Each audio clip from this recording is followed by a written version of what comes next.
അമ്മയുടെ പ്രത്യക്ഷീകരണത്തിന്റെ ഈ അനുഗ്രഹവേളയിൽ ഞങ്ങൾക്ക് സാധിച്ചു തരുവാൻ കനിയണമേ. ആമേൻ. വിശ്വാസ പ്രമാണം. സർവശക്തനായ പിതാവും ആകാശത്തിന്റെയും ഭൂമിയുടെയും സൃഷ്ടാവുമായ ദൈവത്തിൽ ഞാൻ വിശ്വസിക്കുന്നു. അവിടുത്തെ ഏകപുത്രനും ഞങ്ങളുടെ കർത്താവുമായ ഈശോ മിശിഹായിലും ഞാൻ വിശ്വസിക്കുന്നു. ഈ പുത്രൻ പരിശുദ്ധാത്മാവിനാൽ ഗർഭസ്ഥനായി കന്യകാമറിയത്തിൽ നിന്ന് പിറന്ന് പൊന്തിയോസ് പിലാത്തോസിന്റെ കാലത്ത് പീഡകൾ സഹിച്ച് കുരിശിൽ തറയ്ക്കപ്പെട്ട് മരിച്ച് അടക്കപ്പെട്ട് പാതാളങ്ങളിൽ ഇറങ്ങി മരിച്ചവരുടെ ഇടയിൽ നിന്ന് മൂന്നാം നാൾ ഉയർത്ത് സ്വർഗത്തിലേക്ക് എഴുന്നള്ളി സർവശക്തിയുള്ള പിതാവായ ദൈവത്തിന്റെ വലതുഭാഗത്തിരിക്കുന്നു. അവിടെ നിന്ന് ജീവിക്കുന്നവരെയും മരിച്ചവരെയും വിധിക്കുവാൻ വരുമെന്നും ഞാൻ വിശ്വസിക്കുന്നു. പരിശുദ്ധാത്മാവിലും ഞാൻ വിശ്വസിക്കുന്നു. വിശുദ്ധ കത്തോലിക്കാ സഭയിലും പുണ്യവാന്മാരുടെ ഐക്യത്തിലും പാപങ്ങളുടെ മോചനത്തിലും ശരീരത്തിന്റെ ഉയർപ്പിലും നിത്യമായ ജീവിതത്തിലും ഞാൻ വിശ്വസിക്കുന്നു. ആമേൻ. സ്വർഗ്ഗസ്ഥനായ ഞങ്ങളുടെ പിതാവേ, അങ്ങയുടെ നാമം പൂജിതമാകണമേ. അങ്ങയുടെ രാജ്യം വരണമേ. അങ്ങയുടെ തിരുമനസ് സ്വർഗത്തിലെ പോലെ ഭൂമിയിലും ആകണമേ. അന്നു വേണ്ടുന്ന ആഹാരം ഇന്ന് ഞങ്ങൾക്ക് തരണമേ. ഞങ്ങളോട് തെറ്റ് ചെയ്യുന്നവരോട് ഞങ്ങൾ ക്ഷമിക്കുന്നത് പോലെ ഞങ്ങളുടെ തെറ്റുകൾ ഞങ്ങളോടും ക്ഷമിക്കണമേ. ഞങ്ങളെ പ്രലോഭനത്തിൽ ഉൾപ്പെടുത്തരുതേ, തിന്മയിൽ ഞങ്ങൾ രക്ഷിക്കണമേ. ആമേൻ. നന്മ നിറഞ്ഞ മറിയമേ, സ്വസ്തി. കർത്താവ് അങ്ങയുടെ കൂടെ സ്ത്രീകളിൽ അങ്ങ് അനുഗ്രഹിക്കപ്പെട്ടവളാകുന്നു. അങ്ങയുടെ ഉദരത്തിൻ ഫലമായി ഈശോ അനുഗ്രഹിക്കപ്പെട്ടവനാകുന്നു. പരിശുദ്ധ മറിയമേ, തമ്പുരാന്റെ അമ്മേ, പാപികളായ ഞങ്ങൾക്ക് വേണ്ടി ഇപ്പോഴും ഞങ്ങളുടെ മരണസമയത്തും തമ്പുരാനോട് അപേക്ഷിക്കണമേ. ആമേൻ. കർത്താവേ, നിന്റെ ഉന്നതമായ നാമത്തിന് സ്വസ്ഥം ചെയ്യുന്നു. കർത്താവേ, നിന്റെ വിശുദ്ധ പൗരോഹിത്യത്തെ മഹത്വപ്പെടുത്തുന്നു. കർത്താവ് 40 വർഷം ഞാൻ അർപ്പിച്ച കുർബാനയുടെ യോഗ്യതയായി കൃപാസ്ഥാനത്താരെ ജീവനോടെ പ്രത്യക്ഷപ്പെട്ട പരിശുദ്ധ അമ്മയുടെ മാധ്യസ്ഥത്തിൽ ഞാൻ മക്കളെ ഈശോ നാമത്തെ ആശീർവദിക്കുന്നു. ഈശോ ഇന്നീ പ്രാർത്ഥനയുടെ കുരിശിൻ്റെ ഒരു ആശീർവാദം കെട്ടിയിട്ട് തങ്ങളുടെ ജീവിതത്തിൻ്റെ ഉത്തരവാദിത്തങ്ങൾക്ക് പോകാൻ ആഗ്രഹിക്കുന്നവരെയാണ് ഈശോ ഞാനിപ്പോൾ പ്രധാനമായിട്ട് ഓർക്കുന്നത്. ഇന്നത്തെ യാത്രകളെല്ലാം ഞാൻ ആശീർവദിക്കുന്നു. നിൻ്റെ ഓരോ സംസാരവും നീ ആരോടൊക്കെ നിന്ന് സംസാരിച്ചാലും അതെല്ലാം നിനക്ക് അനുകൂലമായി വരാൻ ഞാൻ ആശീർവദിക്കുന്നു. നീ രേഖകൾ ഒപ്പിടുമ്പോഴേ കർത്താവിൻ്റെ ആശീർവാദം ഞാൻ നിനക്ക് നൽകുന്നു. നീ ഒരു പുസ്തകം വായിക്കുമ്പോഴേ, നീ എഴുതുമ്പോഴേ, നീ ഒരു രേഖ കൈമാറുന്നത് എല്ലാ പ്രക്രിയകളെയും കർത്താവിൻ്റെ നാമത്തിൽ ഞാൻ ആശീർവദിക്കുന്നു. നീ ഇന്ന് ആശുപത്രിയിലാണ് പോകണമെന്നുണ്ടെങ്കിൽ നിൻ്റെ ഡോക്ടർ നിൻ്റെ വിഷയങ്ങളെല്ലാം കേൾക്കുകയും കൃത്യമായ മരുന്ന് നിനക്ക് നിശ്ചയിച്ച് തരികയും കൃത്യമായ പ്രിസ്ക്രിപ്ഷൻ നൽകുകയും നല്ല ഡയഗ്നോസിസ് നടക്കാൻ വേണ്ടി, ഷാർപ്പ് ഡയഗ്നോസിന് വേണ്ടി എല്ലാ രോഗികളെയും ഈശോ നാമത്തിൽ ആശീർവദിക്കുന്നു. കർത്താവേ, നീ കഴിക്കുന്ന ഭക്ഷണം ഇന്ന് നീ ചിലപ്പോൾ പ്രാർത്ഥിക്കാതെ കഴിക്കാമായിരിക്കും, പെട്ടെന്ന് കഴിക്കുമായിരിക്കും, സാരമില്ല. എങ്കിലും നീ ഓർത്താലും ഓർത്തില്ലേലും നീ ഇന്ന് കഴിക്കാൻ പോകുന്ന മുഴുവൻ ഭക്ഷണപദാർത്ഥങ്ങളെ, നീ ഇന്ന് കുടിക്കാൻ പോകുന്ന മുഴുവൻ പാനീയങ്ങളെ, ശുദ്ധവെള്ളം ഉൾപ്പെടെ കർത്താവിൻ്റെ നാമത്തിൽ പിതാവിൻ്റെയും പുത്രൻ്റെയും പരിശുദ്ധനാമത്തെ ആശീർവദിക്കുന്നു. ദൈവ തിരുനാമത്തിന് മഹത്വം ഉണ്ടായിരിക്കട്ടെ. എൻ്റെ പേര് മെറിൻ. ഞാൻ ചെങ്ങന്നൂരിൽ നിന്ന് വരുന്നു. ഇതെൻ്റെ അമ്മ ഷിനു ജോൺ. ഞാൻ 2025 നവംബർ 4 ഇവിടെ ആദ്യമായി വന്ന് ഉടമ്പടി എടുക്കുന്നത്. അതിനു മുമ്പ് യൂട്യൂബിലൂടെയൊക്കെ ഞാൻ സാക്ഷ്യം കേട്ടിട്ടുണ്ടായിരുന്നു. ഞാൻ അത്ര വിശ്വാസിയല്ലായിരുന്നു, പക്ഷേ എന്നാലും ഞാൻ അങ്ങനെ നിന്ദിക്കാറില്ലായിരുന്നു. അങ്ങനെ ഒരു പ്രാവശ്യം ഞാൻ പോസ്റ്റ് ഗ്രാജുവേഷൻ MBA പഠിച്ചുകൊണ്ടിരിക്കുമായിരുന്നു ബാംഗ്ലൂർ. അങ്ങനെ ഞാനവിടെ ലാസ്റ്റ് ലൈറ്റ് മാതാവിൻ്റെ ചാപ്പലിൽ പോകുമായിരുന്നു എല്ലാ ഞായറാഴ്ചയും കുർബാനയ്ക്ക്. അങ്ങനെ ഒരു അമ്മച്ചിയാണ് എനിക്ക് ഇതിൻ്റെ പത്രം കൊണ്ട് തന്നിട്ട്, മോളെ ഇത് സൂക്ഷിച്ച് വെക്കണം, പ്രാർത്ഥിക്കണം, യൂട്യൂബിൽ സാക്ഷിയൊക്കെ ഉണ്ട്, അതൊക്കെ കേൾക്കണം എന്ന് പറഞ്ഞത്. പക്ഷേ ഞാൻ അത് അത്ര വലിയ കാര്യമാക്കിയില്ല. പക്ഷേ എന്നാലും ഞാൻ പ്രാർത്ഥിക്കുന്നിടത്ത് വിശുദ്ധ സ്ഥലത്ത് ഇത് കൊണ്ട് വെച്ചു. അന്ന് വൈകിട്ട് ഞാൻ വെറുതെ യൂട്യൂബ് എടുത്ത് നോക്കിയപ്പം ഞാൻ അങ്ങനെ സാക്ഷിയൊന്നും കാണുന്ന ആളല്ലായിരുന്നു. നമുക്കറിയാം, യൂട്യൂബിൽ നമ്മൾ എന്തെങ്കിലും കണ്ടാൽ മാത്രമേ നമുക്കങ്ങനെ റെക്കമെൻഡേഷൻസ് കയറി വരത്തുള്ളൂ. പക്ഷേ എനിക്കറിയത്തില്ല, ഞാനിതുവരെ സാക്ഷ്യം കണ്ടിട്ടില്ല, ആരും എനിക്കിത് സാക്ഷ്യം അയച്ചു തന്നിട്ടില്ല. എന്നാലും ഇതൊരു റെക്കമെൻഡേഷനായിട്ട് ഒരു കുഞ്ഞിൻ്റെ സൗഖ്യത്തെപ്പറ്റി അതിൻ്റെ അമ്മ വന്ന് സാക്ഷ്യം പറയുന്നതാണ് എനിക്കിത് കിട്ടിയത്. അങ്ങനെ എനിക്ക് തന്നെ എൻ്റെ മനസ്സിലാരോ പറയുന്ന പോലെ തോന്നി. അപ്പോൾ അന്ന് എനിക്ക് ഭയങ്കരധികം പ്രതിസന്ധികൾ, ഒരുപാട് വിഷമങ്ങൾ പോയിക്കൊണ്ടിരുന്ന ഒരു സമയമായിരുന്നു. എൻ്റെ പപ്പ ഒരു ആക്സിഡൻറ്റിൽ അപ്രതീക്ഷിതമായിട്ട് മരിച്ചു. അപ്പം അതിൻ്റെയൊക്കെ ഒരു സങ്കടങ്ങൾ കൊണ്ട് ഭയങ്കരമായിട്ട് ബുദ്ധിമുട്ടിക്കൊണ്ട് പോകുന്ന ഇതായിരുന്നു.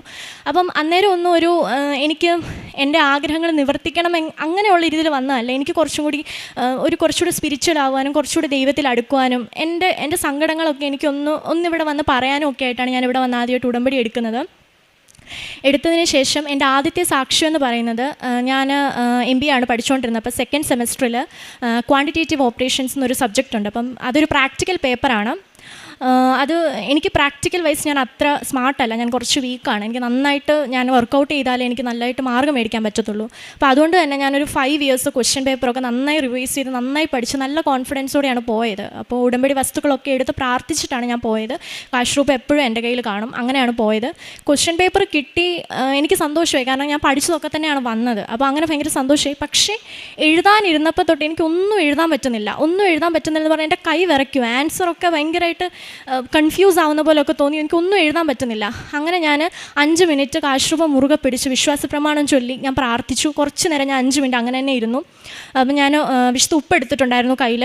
അതെൻ്റെ ഓരോ ആൻസർ ഷീറ്റിൻ്റെ ഓരോ താളിലും ഞാൻ വിതറി പ്രാർത്ഥിച്ചു. ഞാൻ അങ്ങനെ എന്തൊക്കെയോ എഴുതി പരീക്ഷാ ഹാളിൽ നിന്ന് ഇറങ്ങി. അപ്പോൾ എൻ്റെ കൂട്ടുകാർക്കൊക്കെ ഭയങ്കര സന്തോഷം, കാരണം ഒരു 5 വർഷം നോക്കിയാൽ ഏറ്റവും എളുപ്പമുള്ള ക്വസ്റ്റ്യൻ പേപ്പറാണ്. അപ്പോൾ അതിലൊക്കെ അവർ നന്നായിട്ട് പെർഫോം ചെയ്തിട്ടുണ്ട്, അതിൻ്റെ ഭയങ്കര സന്തോഷം. എനിക്ക് മാത്രം ഒന്നും സന്തോഷിക്കാൻ പറ്റുന്നില്ല. ഞങ്ങൾ നോക്കിയപ്പോൾ 30 മാർക്കിൻ്റെ ഞാൻ തെറ്റാണ് എഴുതിയേക്കുന്നത്. അപ്പോൾ തന്നെ നമുക്ക് ആലോചിക്കാം, 30 മാർക്കിൻ്റെ തെറ്റെന്ന് എഴുതുമ്പോൾ തന്നെ എന്താണ്, തോറ്റുപോകും.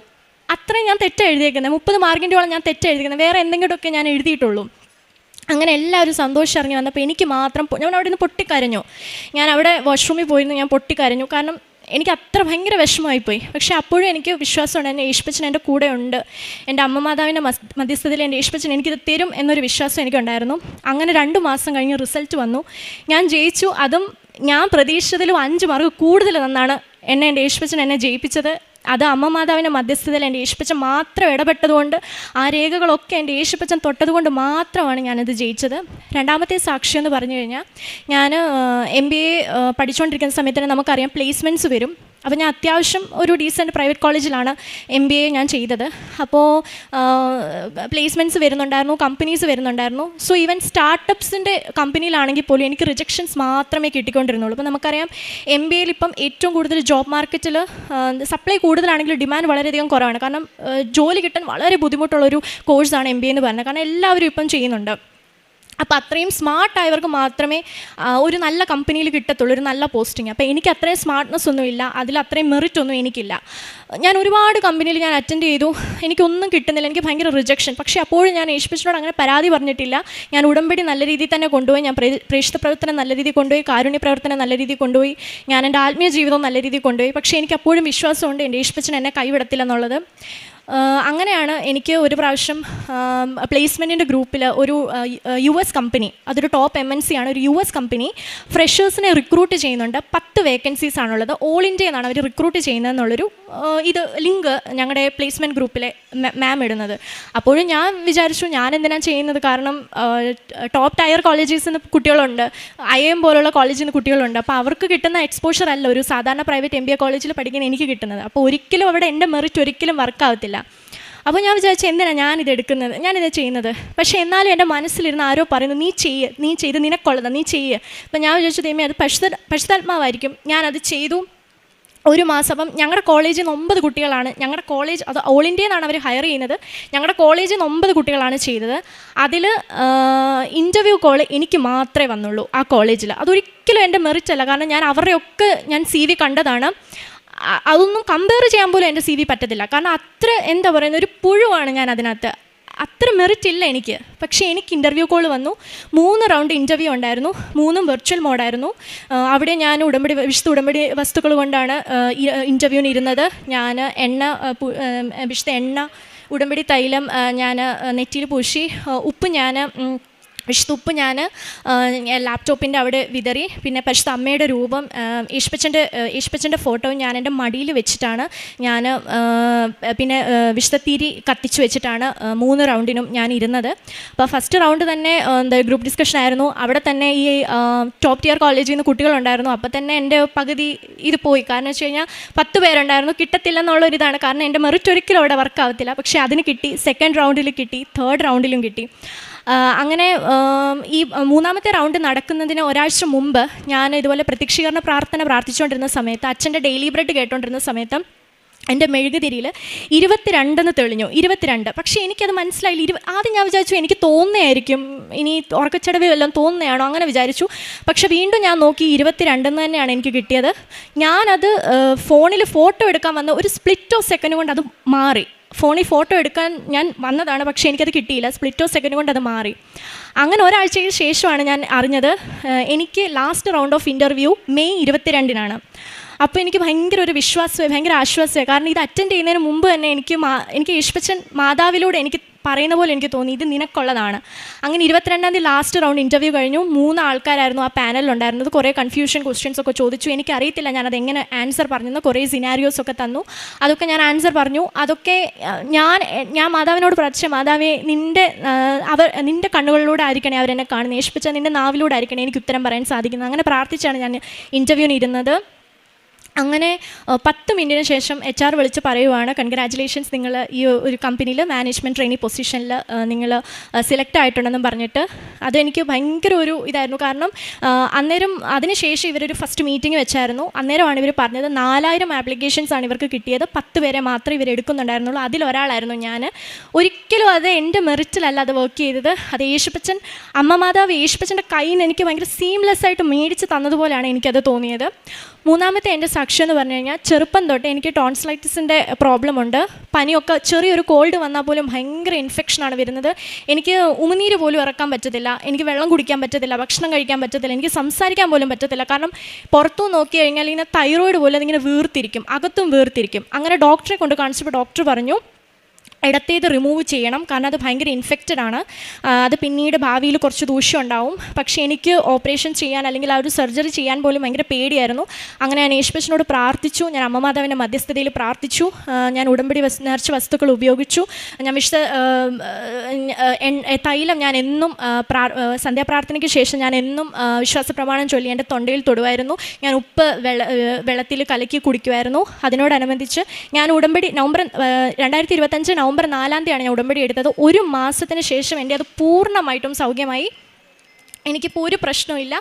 വലിയ പനി വന്നാൽ തൊണ്ടയിൽ ഒരു ചെറിയ സ്വാഭാവികമായിട്ടുള്ളൊരു ഇറിറ്റേഷൻ അല്ലാതെ എനിക്കത് ബൾജ് ചെയ്യുകയോ അത് ഇൻഫെക്റ്റഡ് ആവുകയോ ഒന്നും ചെയ്തില്ല. അത് പൂർണ്ണമായിട്ട് കംപ്ലീറ്റ് ആയിട്ട് മാറി. ഇപ്പോൾ ഇവിടെ ഇന്ന് വരെ എനിക്കതിൻ്റെ ഒരു പ്രശ്നവും വന്നിട്ടില്ല. അങ്ങനെ ഉടമ്പടി എടുത്ത 1 മാസത്തിന് ശേഷമാണ് അത് കംപ്ലീറ്റ് പൂർണ്ണമായിട്ടും അത് മാറി. ഇപ്പോഴും പനി വന്നിട്ടുണ്ട്.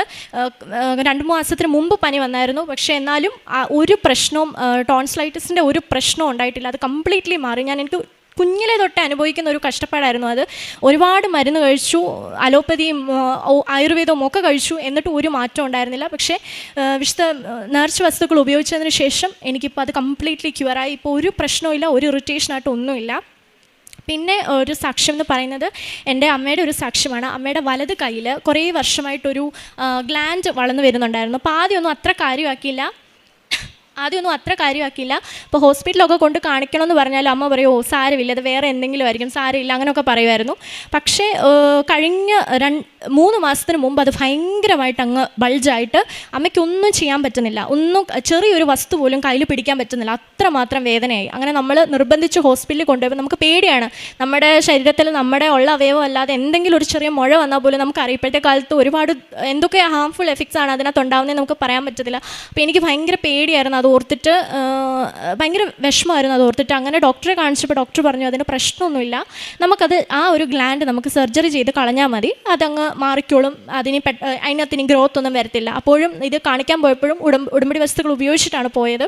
അവിടെ യേശുപ്പച്ചൻ നമ്മളെ കൈവിട്ടില്ല, അത് പ്രശ്നമില്ലെന്ന് പറഞ്ഞു. അങ്ങനെ സർജറി ചെയ്ത് എന്ത് കഴിഞ്ഞാലും ഈ ഒരു മുറിവ് അങ്ങോട്ട് ഉണങ്ങുന്നില്ല. അപ്പോൾ അതിനകത്തൊന്ന് പഴുപ്പും വെള്ളവും ഒക്കെ വരുവാണ്, അതിനകത്തൊന്നും ഉണങ്ങുന്നില്ല. അപ്പം നമ്മൾ മരുന്ന് ഉപയോഗിച്ചു. ഡോക്ടറെ പിന്നെയും പോയി കണ്ടു. ഡോക്ടർ പറഞ്ഞു കുഴപ്പമില്ല, അതങ്ങ് മാറിക്കോളും. 1 ആഴ്ചയോ 2 ആഴ്ചയോ അത് മാറുന്നില്ല. അങ്ങനെ പിന്നെ ഉടമ്പടി നേർച്ച വസ്തുക്കൾ ഉപയോഗിച്ച് പ്രാർത്ഥിക്കാൻ തുടങ്ങി. അത് പ്രാർത്ഥിച്ചതിന് ശേഷം 3 ദിവസത്തിനുള്ളിൽ അതിനകത്തൊന്നും പഴുപ്പും വരുന്നില്ല, വെള്ളവും വരുന്നില്ല, അത് പൂർണ്ണമായിട്ടും അമ്മയുടെ കയ്യിൽ അത് കരിഞ്ഞു. അതിനുശേഷം അപ്പം ചേച്ചിക്ക് ഇവിടെ അമ്മയുടെ പേരൻസിനോടാണ് താമസിക്കുന്നത്. അപ്പം ചേച്ചിയും പുറത്താണ്, ഞാനും ബാംഗ്ലൂരാണ് PG ചെയ്തത്. അപ്പോൾ അമ്മ മാത്രമുള്ളൂ എല്ലാ കാര്യത്തിനും പുറത്തൊക്കെ പോകാൻ. അങ്ങനെ ഒരു പ്രാവശ്യം അമ്മ വീട്ടിലേക്കുള്ള സാധനമൊക്കെ മേടിച്ചിട്ട് ടൗണിൽ നിന്ന് വീട്ടിലോട്ട് വരുമായിരുന്നു. അപ്പോൾ ആ സമയത്ത് ഒരു ട്രക്ക് വന്ന് അമ്മയുടെ ഹാൻഡിൽ, 2 വീലറിൻ്റെ ഹാൻഡിലിൽ തട്ടി. അപ്പോൾ അത് കണ്ട് നിന്നവരെല്ലാം പറഞ്ഞു അത് അമ്മ നടുക്കോട്ട് വീഴേണ്ടതായിരുന്നു, പക്ഷേ അമ്മ ഇടത്തോട്ട് സൈഡിലോട്ടാണ് വീണത്. അത് വണ്ടി വരുന്നിടത്ത് വീണിരുന്നെങ്കിൽ എന്തെങ്കിലും ഒരു വണ്ടി വന്ന് ഇടിച്ച് അത് വേറൊരു ഇതായേനെ. അപ്പോൾ അത് കണ്ടു നിന്നവരെല്ലാം പറഞ്ഞു അത് ദൈവത്തിൻ്റെ ഒരു കരുതൽ കൊണ്ട് മാത്രമാണ് അത് പോയത്. അങ്ങനെ ഒരു കൊട പോലെയാണ് എൻ്റെ യേശുപ്പച്ചൻ ഇപ്പോൾ നമ്മളെ ഒരു കൊടക്കീഴിലാണ് നമ്മുടെ ഒരു ഫാമിലിയെ ഇപ്പോൾ കൊണ്ടു നടക്കുന്നത്. അങ്ങനെ എനിക്ക് ഉടമ്പടി എടുത്തിട്ട് സത്യം പറഞ്ഞാൽ എൻ്റെ ആഗ്രഹം നിവർത്തിച്ചു എന്നതിലുപരി കുറേ ആത്മീയമായിട്ടുള്ള ഇത് ജീവിതം നയിക്കാനായിട്ട് പറ്റി. മറ്റേ ഞാൻ കുഞ്ഞിലെ തൊട്ട് പ്രാർത്ഥിക്കുമായിരുന്നെങ്കിൽ പോലും അരമണിക്കൂറൊന്നും ബൈബിൾ വായിച്ച് ധ്യാനിക്കത്തൊന്നും ഇല്ലായിരുന്നു. ഇപ്പോൾ അത് ചെയ്യും. പിന്നെ ഞാനൊരു ഓർത്തഡോക്സ് സഭാവിശ്വാസിയാണ്. അപ്പം നമുക്ക് കൊന്ത ചൊല്ലുന്ന ഒരിതില്ല. അത് ഞാൻ ഈ ഉടമ്പടിയിൽ വന്നതിന് ശേഷം എൻ്റെ ഫ്രണ്ട് കാത്തലിക്കാണ്. അപ്പോൾ ചോദിച്ചിട്ട് ഞാൻ ചോദിച്ചു എന്തൊക്കെയാണ് ഇതെങ്ങനെയാണ് ചെയ്യേണ്ടത്, അപ്പോൾ ഇതിൻ്റെ രഹസ്യങ്ങളൊക്കെ ചൊല്ലുന്നത് പറഞ്ഞു തന്നു.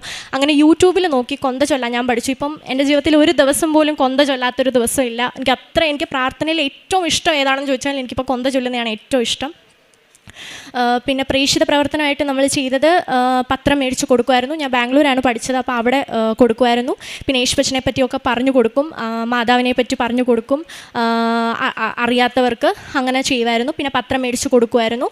പിന്നെ എല്ലാ ചൊവ്വാഴ്ച ദിവസത്തിലെ എല്ലാ ധ്യാനവും കൂടും, എൻ്റെ ഫ്രണ്ട്സിന് ഷെയർ ചെയ്ത് കൊടുക്കും. പിന്നെ ഡെയിലി ബ്രെഡ് ഷെയർ ചെയ്ത് കൊടുക്കും. അതായിരുന്നു പ്രേക്ഷിത പ്രവർത്തനം. കാരുണ്യ പ്രവർത്തനമായിട്ട് ചെയ്തത് ഓർഫനേജിലെ കുഞ്ഞുങ്ങൾക്ക് ഉടുപ്പ് കൊടുക്കും, പിന്നെ അവർക്ക് ഭക്ഷണം കൊടുക്കും. അതുപോലെ തന്നെ സോഷ്യൽ മീഡിയയിൽ എന്തെല്ലാം കാര്യങ്ങൾ ജെന്യുവിനായിട്ട് കാണുന്നുണ്ടോ അതെല്ലാം അവർക്ക് ധനസഹായം കൊടുക്കും. കുഞ്ഞുങ്ങൾക്കൊക്കെ അവർക്ക് ധനസഹായം കൊടുക്കാറുണ്ട്. ഇതൊക്കെയാണ് കാരുണ്യ പ്രവർത്തനങ്ങളായിട്ട് ചെയ്തത്. ഉടമ്പടി ജീവിതത്തിൽ വന്നതിന് ശേഷം ഒരുപാട് മാറ്റങ്ങളാണ്, ഒരുപാട് അനുഗ്രഹങ്ങളാണ് തന്നത്. സമയച്ചുരുക്കം കൊണ്ടാണ് എൻ്റെ ഫ്രണ്ട്സും എൻ്റെ ചേച്ചിക്കും ഒക്കെ അനുഗ്രഹങ്ങൾ കിട്ടി. അവർക്ക് വേണ്ടി ഒക്കെ ഞാൻ ഉടമ്പടി വെച്ചിട്ടുണ്ടായിരുന്നു. പക്ഷേ അവർ ഇവിടെ ഇല്ലാത്തതുകൊണ്ട് എനിക്കത് ഡീറ്റെയിൽ ആയിട്ട് പറയാൻ പറ്റത്തില്ല. പക്ഷേ ചെറുതും വലുതുമായിട്ടുള്ള ഒരുപാട് അനുഗ്രഹങ്ങൾ യേശുപ്പച്ചൻ അമ്മ മാതാവ് വഴി തന്നിട്ടുണ്ട്. കാര്യങ്ങൾ നിവർത്തിക്കുന്നതിലുപരി നമുക്കൊരു ഭയങ്കര ഒരു സ്പിരിച്വാലിറ്റി ഉണ്ടാവും, നമുക്ക് ഭയങ്കര ക്ഷമയുണ്ടാവും, മറ്റുള്ളവരോടൊരു എമ്പതി നമുക്കുണ്ടാവും. സിമ്പതി മാത്രം ഉണ്ടായിട്ട് കാര്യമില്ല, പക്ഷെ നമ്മൾ അവരെ പറ്റി ചിന്തിക്കാൻ, ഒരു എമ്പത്തറ്റിക് ആവാൻ നമുക്ക് ഈ ഒരു ഉടമ്പടി വഴി നമുക്ക് പറ്റും. അങ്ങനെ ഒരുപാട് അനുഗ്രഹങ്ങൾ നമ്മുടെ സ്വഭാവത്തിലാണെങ്കിലും നമ്മൾ ചെയ്യുന്ന കാര്യത്തിലാണെങ്കിലും ഒരുപാട് അനുഗ്രഹങ്ങൾ തന്ന മാതാവിനും എൻ്റെ യേശുപ്പച്ചനും കോടാനുകോടി നന്ദി പറയുന്നു. വിശുദ്ധ ലൂക്കായുടെ സുവിശേഷം 2-ാം അധ്യായം 15-ാം തിരുവചനം. ദൂതന്മാർ അവരെ വിട്ട് സ്വർഗത്തിലേക്ക് പോയപ്പോൾ ആട്ടിടയന്മാർ പരസ്പരം പറഞ്ഞു, നമുക്ക് ബേത്ലഹേം വരെ പോകാം, കർത്താവ് നമ്മെ അറിയിച്ച ഈ സംഭവം നമുക്ക് കാണാം. മെറിൻ എന്ന ഈ സഹോദരി എനിക്കും ഇതൊന്ന് പോയി കാണണം എന്ന, അതുപോലെ എനിക്കൊന്ന് നന്നായി പ്രാർത്ഥിക്കണം എന്ന വലിയ ആഗ്രഹത്തോടു കൂടിയാണ് മെറിൻ ബാംഗ്ലൂരിൽ നിന്ന് ഇവിടേക്ക് ഒരു MBA സ്റ്റുഡൻ്റായ ഈ മകളിവിടെ വന്ന് പ്രാർത്ഥിക്കാൻ തുടങ്ങിയപ്പോൾ ഈ മകളുടെ വാക്കുകളിൽ തന്നെ പറയുന്നത്, ഞാനൊരു അനുഗ്രഹപ്രാപ്തിക്ക് വേണ്ടിയല്ല ഇവിടെ വന്ന് ഉടമ്പടി ചെയ്തതെന്ന് മകൾ പറയുന്നുണ്ട്. നമുക്കറിയാവുന്നതുപോലെ അവിടുത്തെ രാജ്യവും അവിടുത്തെ നീതിയും അന്വേഷിക്കുമ്പോൾ ബാക്കിയെല്ലാം കൂട്ടിച്ചേർക്കപ്പെടുന്നതായിട്ട് ലക്ഷക്കണക്കിന് ആളുകൾ ഇവിടെ സാക്ഷ്യം ഏറ്റു പറയുന്നുണ്ട്. മെറിൻ ഒരു സാധാരണ യൂണിവേഴ്സിറ്റി കോളേജിൽ പഠിച്ച MBA സ്റ്റുഡൻ്റാണ്. ഇന്ന് പരിശുദ്ധ അമ്മയുടെ മധ്യസ്ഥതയിൽ തൻ്റെ തന്നെ അയോഗ്യതകളെ ഏറ്റുപറയുകയും എനിക്ക് ഒരു നല്ല US കമ്പനിയിൽ ജോലി കിട്ടാൻ മാത്രം യാതൊരു മെറിറ്റും എനിക്കില്ല, എൻ്റെ മെറിറ്റ് എല്ലാം 0 ആയി.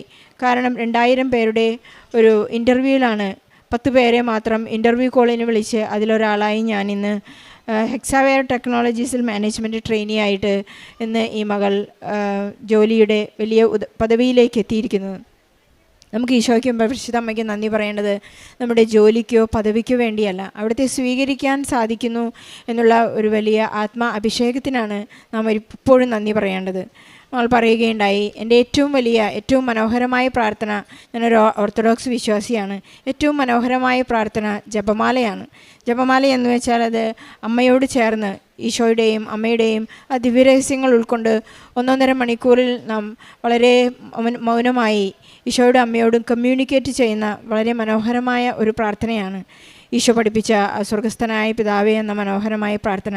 ബഹുമാനപ്പെട്ട ജോസഫ് അച്ഛൻ്റെ വാക്കുകളിൽ സ്വർഗസ്ഥനായ പിതാവേ എന്ന പ്രാർത്ഥനയെക്കുറിച്ച് അച്ഛൻ വിശേഷിപ്പിക്കുന്നത് തന്നെ അതൊരു സ്വർണ്ണഖനിയാണ്, തേനൊഴുകുന്ന ഒരു സ്വർണ്ണഖനിയാണെന്നാണ് അച്ഛൻ നമ്മെ പ്രബോധനങ്ങളിൽ പഠിപ്പിക്കുന്നത്. അതുപോലെ തന്നെ പരിശുദ്ധ അമ്മയോട് ചേർന്ന് നമ്മളെ എപ്പോഴും ഞങ്ങളുടെ മരണസമയത്തും ഞങ്ങൾക്ക് വേണ്ടി പ്രാർത്ഥിക്കണമേ എന്ന് നമ്മുടെ സംരക്ഷണത്തിന് വേണ്ടി പ്രാർത്ഥിക്കുന്ന ആ മനോഹരമായ പ്രാർത്ഥന ഈശോയുടെ പീഡാനുഭവത്തെയും ജനനം മുതൽ ഉത്ഥാനം വരെയുള്ള മനോഹര മനോഹരമായ പ്രാർത്ഥന ഈ മകൾ ഏറ്റുചൊല്ലുകയാണ്. നമുക്കെപ്പോഴും നമ്മുടെ ഈശോയോടുള്ള വിശ്വസ്തതയും ആത്മാർത്ഥതയും നമുക്ക് ഏറ്റുപറഞ്ഞുകൊണ്ട് നമുക്കായിരിക്കാം. അതുപോലെ തന്നെ മകൾക്ക് ടോൺസിലൈറ്റിസ് എന്ന ഈ അസുഖത്തിൽ നിന്നുള്ള വിടുതൽ മകൾ പറയുകയുണ്ടായി. വളരെ ചെറുപ്പം മുതലേ തന്നെ വളരെ സങ്കടത്തോടുകൂടി പ്രാർത്ഥിച്ചിരുന്നു. പക്ഷേ ഇന്ന് ഉടമ്പടി ചെയ്ത് 1 മാസത്തിനുള്ളിൽ ശുദ്ധവസ്തുക്കളുടെ ഉപയോഗം മൂലം മകൾക്ക് ഇപ്പോൾ ഒരു പൂർണ്ണ സൗഖ്യം ലഭിച്ചുവെന്ന് മകളേറ്റ് പറയുന്നു. അമ്മയുടെ കയ്യിലുണ്ടായിരുന്ന വളരെ ചെറുപ്പം മുതലുണ്ടായിരുന്ന കയ്യിലെ ഗ്ലാൻഡ് സർജറി ചെയ്തെങ്കിലും അത് കരിയുന്നുണ്ടായിരുന്നില്ല. ആ പഴുപ്പും ചെലവുമെല്ലാം ഇവിടുത്തെ നേർച്ച വസ്തുക്കൾ ഉപയോഗിച്ച് പരിപൂർണ്ണ സൗഖ്യത്തിൽ ഇതെല്ലാം സൗഖ്യം പ്രാപ്യമാകുന്നത് വിശ്വാസ പ്രയോഗവും വിശ്വാസ കൈമാറ്റവും എല്ലാം നടക്കുമ്പോഴാണെന്ന് നമുക്ക് ഏറ്റുപറയാൻ സാധിക്കും. മെറിനും കുടുംബത്തിനും ലഭിച്ച എല്ലാ അനുഗ്രഹങ്ങൾക്കും നന്ദി പറയുന്നതോടൊപ്പം സമാനമായ ജോലിയില്ലാതെ വിഷമിക്കുന്ന പഠനത്തിൽ ബുദ്ധിമുട്ടുന്ന എല്ലാ മക്കളുടെയും നിയോഗങ്ങളെ രോഗ അവസ്ഥകളെല്ലാം സമർപ്പിച്ച് പ്രാർത്ഥിച്ചുകൊണ്ട് ഈശോയ്ക്കും പരിശുദ്ധ അമ്മയ്ക്കും നല്ല ഒരു കയ്യടി നൽകി സാക്ഷി നമുക്ക് സമർപ്പിക്കാം.